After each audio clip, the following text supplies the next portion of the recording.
want to introduce you to a friend of mine. His name is DBX. Now, DBX is not a person, but DBX is a noise reduction system as well as a way to increase the dynamic range of a recording that perhaps has limited dynamic range. And a good example of that would be an LP. An LP does not have the dynamic range that, say, a compact disc would have, at least by theory. So DBX came along and said, hey, we are going to figure out a system that will make records sound better and tapes sound better. Now the thing about DBX is it's very similar to Dolby noise reduction, probably more like Dolby Type C noise reduction, but actually it doesn't just eliminate noise. Now the noise that it happens to be referring to is the hiss that is on a magnetic tape. Magnetic tape by design has some noise in the background, and back in the days before digital came along, there would needed to be a way to eliminate that hiss and just give you the musical information that was intended for you to hear. So what they did is they came along and they encoded their process onto LPs, like this one you see here. Now, if you want to know how the process works, you can read Wikipedia. You can look up DBX. I'm just going to show you how it was used practically. Now, again, you couldn't just take any tape and hook it up to a DBX machine or DBX processor and have it eliminate the hiss off of it and make it sound better. You have to encode that particular song or music to get the benefit out of it. In fact, you'll see here, it says, use only with DBX disc decoder. So what is a DBX disc decoder? Well, let me show you.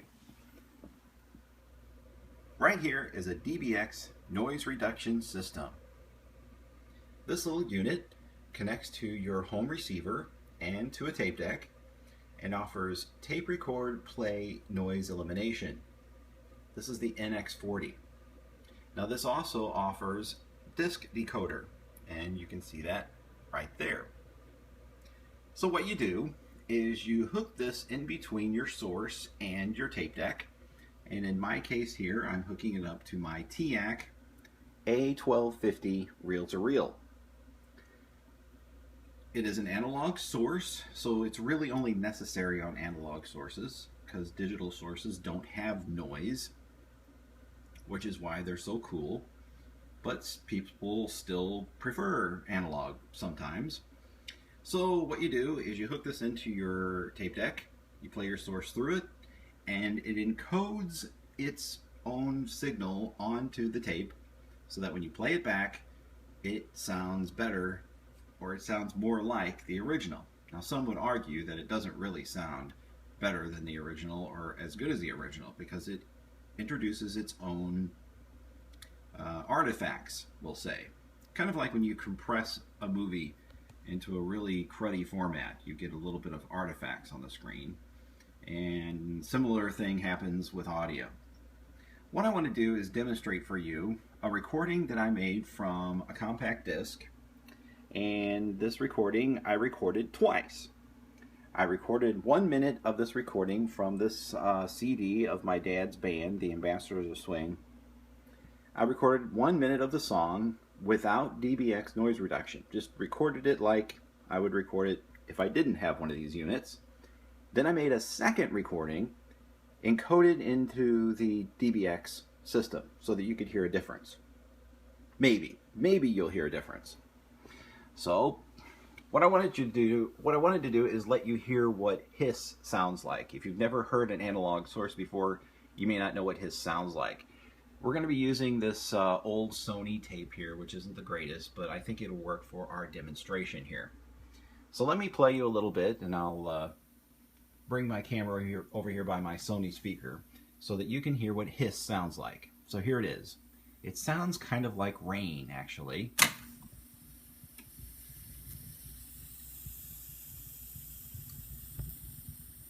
And then here's our recording without DBX, encoded into the signal.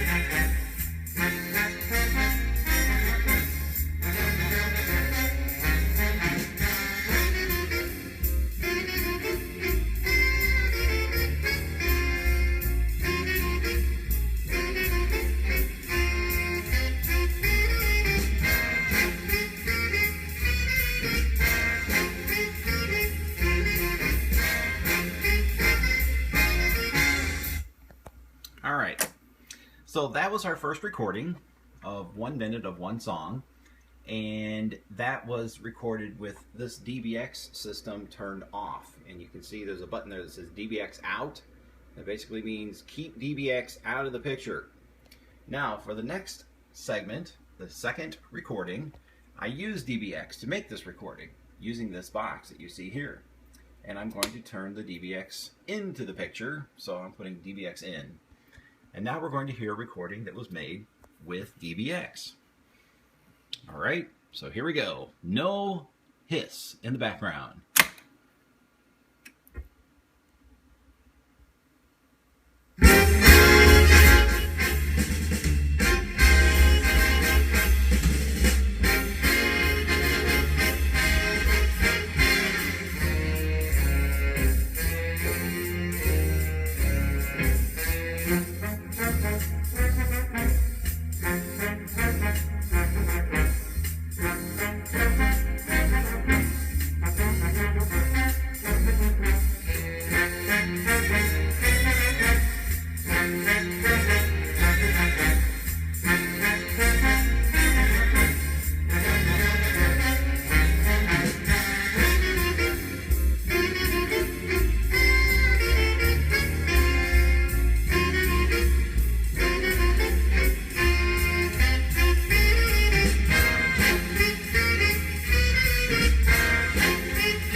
So there was our DBX recording.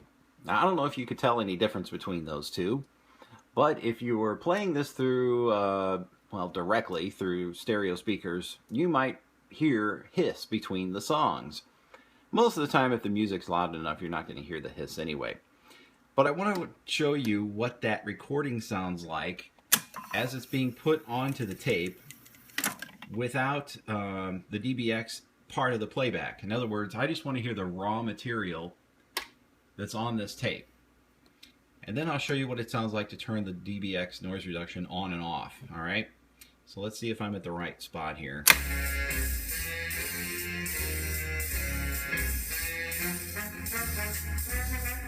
Now notice how lifeless that recording is. Now let's turn our DBX on.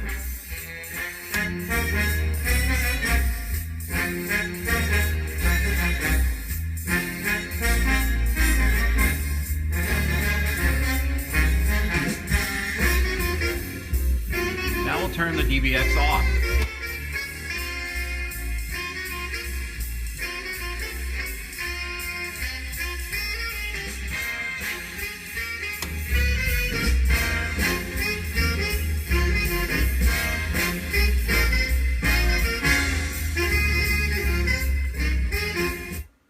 So what would happen if you took a particular recording that was not encoded with DBX on it, and you attempted to play it through the DBX decoder, like you were going to try and eliminate some hiss out of it or something? Wonder what that would sound like. Well, it would sound like this.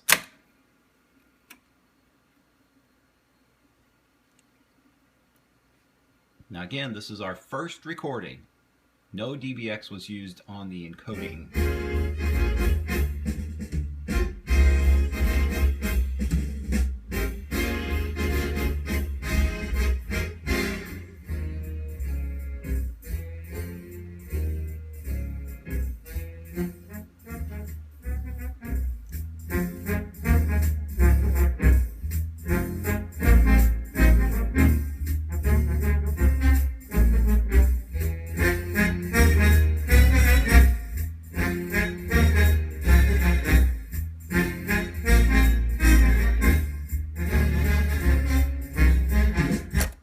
So without putting the DBX encoding onto the tape, you virtually eliminate all the music on the tape when you play it back.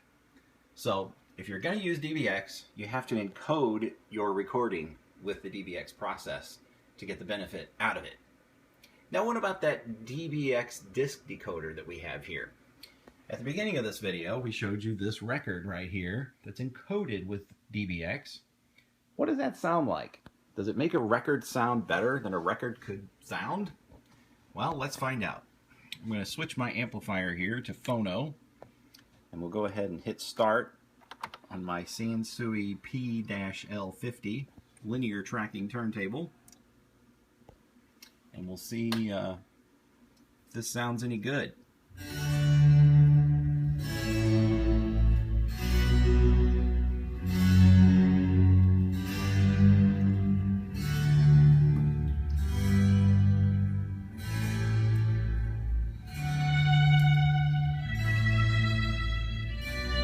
And here's with DBX turned off.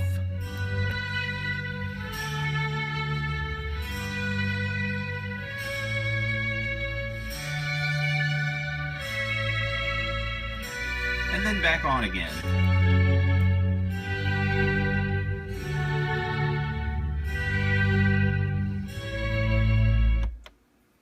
So that kind of gives you an example of what a DBX record would sound like. Now, I'm not going to play the whole thing because I don't want to get in trouble for copyright stuff.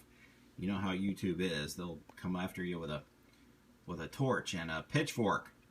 So we don't want to do that.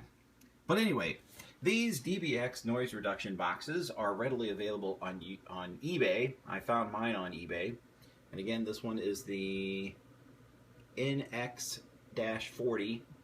And I've seen other models on there as well. And I'm guessing that these units are pretty old. I mean, like maybe early 80s, late 70s? I'm not sure. My reel-to-reel was made back in the 70s. But, and these records, like you saw over here, are also not like in the millions, but you'll find those on eBay as well. And they're kind of pricey.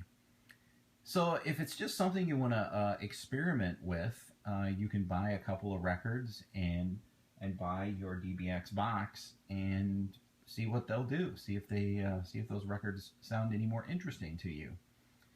And you can also make your own recordings. And you can use your DBX box, if you get one, with other analog sources, such as a cassette deck or an 8-track recorder. Anything that's an analog tape that that you can record through an RCA input on, you could put this DBX box in the mix and experiment with it.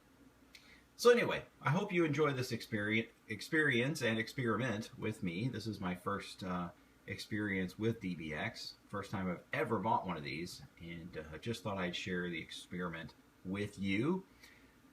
Please subscribe to my channel. On my channel, you'll see a little bit more about this TAC A1250 as well as the rest of my rack of audio equipment here in my bedroom. So please share this with a friend and leave a comment down below. And thanks for watching.